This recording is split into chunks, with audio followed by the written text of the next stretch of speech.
nāc, es tev parādīšu, kā izskatās ziemas kviešu izsējas normu izmēģinājumu. Šeit sēja ir 2. septembrī 400 augus kvadrātmetri. Redzam, ka garajā rudenī ir daudz sacerojas, bet te pašā laikā daudz tādi augu daļas, kas nav stipras, un viņas ziemas laikā augs ir atmets vai arī salāti ir bojāti.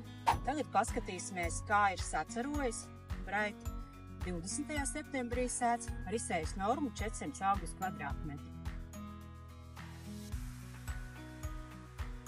Salīdzinoši ir 3 produktīvie stiebri, un visi ir vienmērīgi lieli, un nav nekas atmests vai arī kaut kas aizgājis bojā.